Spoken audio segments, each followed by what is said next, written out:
সৈনিক, ঈমানের সৈনিক, আমরা সৈনিক, কোরআনের সৈনিক, আমরা সৈনিক, হাদিসের সৈনিক।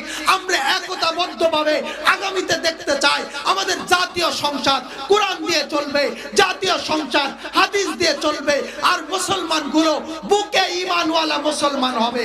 ঠিক কিনা বলেন? ইনশাআল্লাহ 99% মুসলমানের দেশ বাংলাদেশের হিসাবটা করেন, সবাই বলে নবীরে ভালোবাসি, নবীর জন্য পাগল, নবীর জন্মদিন পালন করার জন্য এক শ্রেণীর মানুষ তো লাল শালু লাগাইয়া 12 রবিউল আউয়াল আসলে রোড মাস করতে থাকে, লং মাস করতে থাকে। কেন?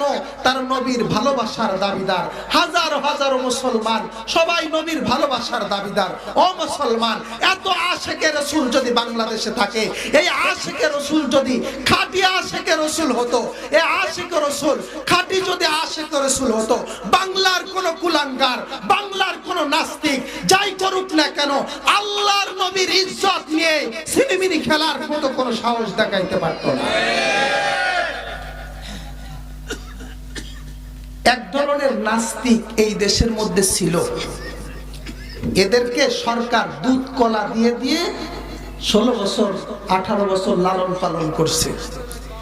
এদের দায়িত্ব ছিল মাঝে মাঝে ইস্যু তৈরি করার জন্য মুসলমানদের কলিজার মধ্যে একটু আঘাত দিবে।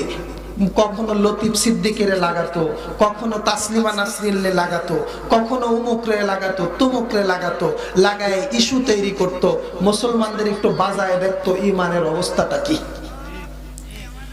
ও মুহতারাম হাজিরিন, বাংলাদেশের মধ্যে বিগত 16 বছরে যে পরিমাণ আল্লাহর নবীর ইজ্জত নিয়ে সিনেমিনে খেলা হয়েছে, যে পরিমাণ কোরআনের বিধান নিয়ে সিনেমিনি খেলা হয়েছে, বাংলাদেশের জন্ম হওয়ার পর থেকে, বাংলাদেশ স্বাধীন হওয়ার পর থেকে বাংলার জমিনের মধ্যে এত পরিমাণ আল্লাহর নবীর ইজ্জত নিয়ে সিনেমিনি খেলার সাহস কেউ দেখাইতে পারি না।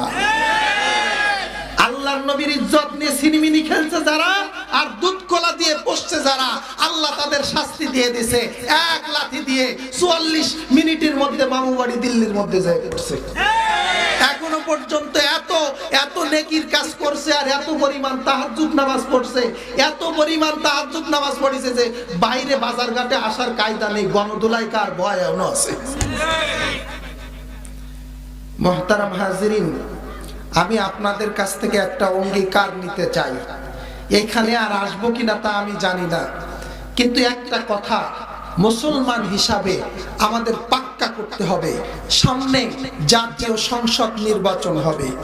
জাতীয় সংসদ নির্বাচনে মুসলমানের পক্ষ থেকে একটা স্লোগান থাকতে হবে, মুসলমানের ম্যান্ডেট, মুসলমানের সাপোর্ট ওই ব্যক্তি পাবে, মুসলমানের সাপোর্ট ওই দল পাবে যে দলের অঙ্গীকার হবে সংসদে যাব, প্রথম কাজ হবে সংসদের মধ্যে আইন পাস হবে। বাংলার জমিনে কোনো কুলাঙ্গার যদি আল্লাহর নবীর ইজ্জত নিয়ে কথা বলে, তার চূড়ান্ত শাস্তি, কোনো মামলা নেই, কোনো মুকদ্দমা নেই, একটাই আইন তার জন্য করতে হবে, প্রকাশ্য ময়দানে ফাঁসি দেওয়ার আইন তার জন্য করতে হবে। এটা জানাই দেন জনপ্রতিনিধিদেরকে, যারা ভোট চাইতে আসবে মুসলমান হিসাবে ক্লিয়ার করে জানাই দেবেন ভোট দিতে পারি, শর্ত আছে এটা। ইশতেহারের মধ্যে আগে ঘোষণা করতে হবে সংসদে যাব, প্রথম কাজ করব নবীর পরে নবী নাই, এই আইন সংসদের মধ্যে পাশ করব। এই অঙ্গীকার আমরা করতে পারবো তো ইনশাআল্লাহ? আল্লাহ তাবারক ওয়া তাআলা নবীর জন্য আগামী সংসদ নির্বাচনে আমাদের প্রস্তুতি গ্রহণ করার তৌফিক আল্লাহ নসিব করবেন। সিরিয়ার ক্ষমতা পরিবর্তন হয়েছে, বাশার আল আসাদ দীর্ঘদিন স্বৈর শাসন করেছে, আজকে সিরিয়া দখল নিয়েছে মুসলমানদের একটা দল, মুসলমানের মুজাহিদদের একটা দল। সেখানে মুসলমানরা কেন ক্ষমতায় যাবে? এজন্য ইসরায়েল টনকে টন বোমা বিমান হামলার মাধ্যমে সিরিয়ার হাজারো হাজারো মুসলমানদেরকে হত্যা করতেছে। ওরা এই 1 বছর ধরে ফিলিস্তিনের হাজার হাজার শিশু নারীদেরকে হত্যা করতেছে। মুসলমান, এটা কি এখনো মাথার মধ্যে ঢুকবে না যে ওই ইহুদি খ্রিস্টান আমেরিকা মুসলমানদের ধ্বংস করতে চায়, ওদের কালচার মুসলমানদের ধ্বংস করার জন্য? ও মুসলমান যুবক, তুমি তোমার তোমার দেহরে ওই আমেরিকার যুবকদের মতো করে সাজাইলে, মানে মুসলমানদের ধ্বংস করার জন্য তুমি ওদের সাপোর্ট করলে, ওদের সহযোগিতা করলে, আল্লাহর কসম তোমার বেশভূষা যদি ওই আমেরিকার যুবকদের মতো হয়, তোমার বেশভূষা ইসরায়েলের যুবকদের মতো যদি হয়, কিয়ামতের ময়দানে দাঁড়াবা, লাইন হবে দুইটা, একটা নবীদের লাইন, সিদ্দিকিন সোহাদাদের লাইন, আরেকটা লাইন হবে হামান কামান ফিরাউনার আমেরিকাওয়ালাদের লাইন।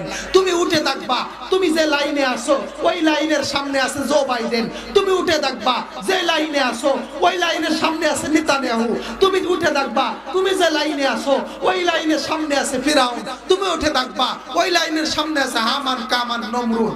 তোমার তখন কি অবস্থা হবে? নামে মুসলমান আছো, খলফায় আসল পরিচয় তুমি ইহুদি খ্রিস্টান হয়ে গেছো। আমেরিকারে চাই না, অথচ আমেরিকার কালচার ছাড়ি না, হইল কি? ও মুসলমান, মুসলমানদের একটা সংঘবদ্ধ প্ল্যাটফর্ম পৃথিবীর মধ্যে তৈরি হচ্ছে। বাংলাদেশের মধ্যে একটা প্ল্যাটফর্ম তৈরি হয়েছে।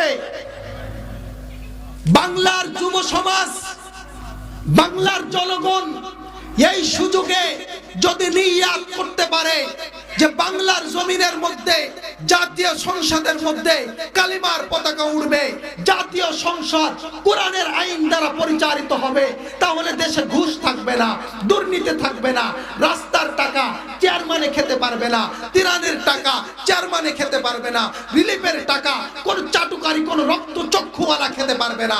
বাংলার জমিনের মধ্যে এই মুসলমানরা যদি নিয়াত করতে পারে, আল্লাহর কসম দিয়ে বলতেছি এই শতাব্দীতেই বাংলাদেশের মধ্যে ইসলামী খেলাফত কায়েম হয়ে যাবে। ইসলামী খেলাফত চাই কে কে? কে কে চাই? লিল্লাহে তাকবীর। হে আল্লাহ, আল্লাহ তুমি মাইজে জেলার যুবকদেরকে তুমি কবুল করে নাও, এই ইরাদাকে তুমি কবুল করে নাও, নবীর খাটে আশিক বানায় দাও আল্লাহ। এইরকম আশিক রাসূলদের কারণে বাংলার জমিনে তুমি খেলাফত ব্যবস্থা কায়েম করে দাও। জীবনে বহুত খাইছে, সব কিছু সব জনের সব দলের খাওয়া আমাদের দেখা হয়ে গেছে, কেউ কমে ছাড়ে না, কেউ কমে ছাড়ে না। হায় হায়, বাংলাদেশের এত সম্পদ আল্লাহ বাংলার জমিনের মধ্যে দিয়েছেন। বিশ্বাস করেন, এক বছর বাংলাদেশে যদি দুর্নীতি দূর হয়, তা বাংলাদেশের কোন রাস্তা কাঁচা থাকবে না, আর কোন পরিবার অভুক্ত থাকবে না, বাংলাদেশ একটা ধনী রাষ্ট্রে পরিণত হয়ে যাবে। এতদিন সম্ভব হয়নি, খালি ঋণ আনছে আর ঋণ বাড়াইছে। তো এই কয়দিন মাত্র 3 মাস 4 মাস হয়েছে, এই 3 মাসের মধ্যে কেমনে এই সরকার পারলো কোন রিজার্ভে হাত দেওয়া ছাড়া $3 বিলিয়ন বৈদেশিক ঋণ পরিশোধ করছে? কেমনে হলো? জাদু দিয়ে না দুর্নীতি সামান্য বন্ধ হয়েছে, তার ফলাফল এই। ও মুসলমান, বিশ্বাস করেন, ক্ষমতায় যেই যাক না কেন, কোরআনের আইন ছাড়া দুর্নীতি বন্ধ হবে না।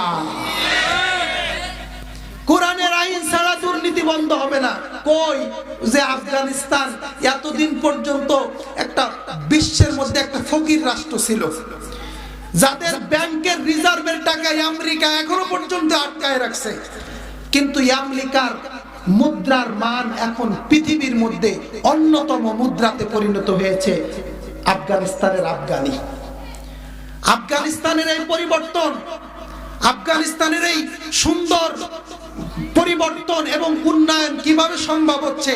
এর একমাত্র কারণ হলো আফগানিস্তানে ইসলামী খিলাফা কায়েম হয়েছে। তারা রক্ত দিয়েছে, তারা যুদ্ধ করেছে, যুদ্ধ করে ইসলামী খিলাফা কায়েম করেছে। এজন্য আফগানিস্তানের মধ্যে পরিবর্তন শুরু হয়ে গেছে। আফগানিস্তান আজকে বিশ্বের অন্যতম রোল মডেলে পরিণত হয়ে যাচ্ছে। ও মুসলমান, বাংলার জমিনও যদি ইসলামী ইমারত যদি প্রতিষ্ঠিত হয়ে যায়, কোরআনের আইন যদি প্রতিষ্ঠিত হয়ে যায়, বেশি সময় লাগবে না, 1 বছরের মধ্যে বাংলাদেশ লন্ডন হয়ে যাবে।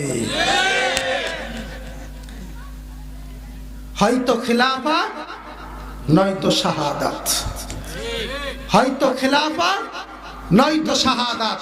আগামী দিনের বাংলাদেশ আমরা কোরআনের বাংলাদেশ দেখতে চাই। দিনের বাংলাদেশ, আমরা সুন্নাহর বাংলাদেশ দেখতে চাই। কোন দল মতে আমাদের কোনো কথা নেই, যেই যাবে তার কোরআন অনুযায়ী দেশকে পরিচালনা করতে হবে। বাংলাদেশের মধ্যে স্বৈরাচার 16 বছর 18 বছর কোরআন ও হাদিসের বিরুদ্ধে আইন পাস করতে পারতো না, মুসলমানদের উপর জুলুম করতে পারতো না। যেদিন থেকে স্বৈরাচারী শুরু করছে, যেদিন থেকে জুলুম শুরু করছে, আসল মুসলমান হইলে মুসলমানের হুঙ্কারে সেই দিনই এই স্বৈরাচার পালায় যাইতো। মুসলমান নকল, এজন্য শাস্তি টাস্তি আল্লাহ কিছু দিয়ে, কিছু বুস্টুস দিয়ে তারপরে আল্লাহ বিদায় করছে। আল্লাহর কসম, এই 16 বছর ধরে এক স্বৈরাচার জুলুম করছে। অপেক্ষা করো, তোমার ঈমান যদি কলিজার মধ্যে না ঢোকে, আর এক স্বৈরাচার তোমার মাথার উপর বসবে। এজন্য আর কোন লম্বা লিকসার নেই, আর কোন ভণ্ডামি আর প্রতারণামূলক কথা নেই। আমরা সৈনিক, ঈমানের সৈনিক, আমরা সৈনিক, কোরআনের সৈনিক, আমরা সৈনিক, হাদিসের সৈনিক। আমরা একতাবদ্ধভাবে আগামীতে দেখতে চাই আমাদের জাতীয় সংসদ কোরআন দিয়ে চলবে, জাতীয় সংসদ হাদিস দিয়ে চলবে, আর মুসলমানগুলো বুকে ঈমানওয়ালা মুসলমান হবে। ঠিক কিনা বলেন? ইনশাআল্লাহ আমরা সবাই রাজি আছি তো? ইনশাআল্লাহ আল্লাহ তাবারক ওয়া তাআলা আমাদের তৌফিক নসিব ফরমান।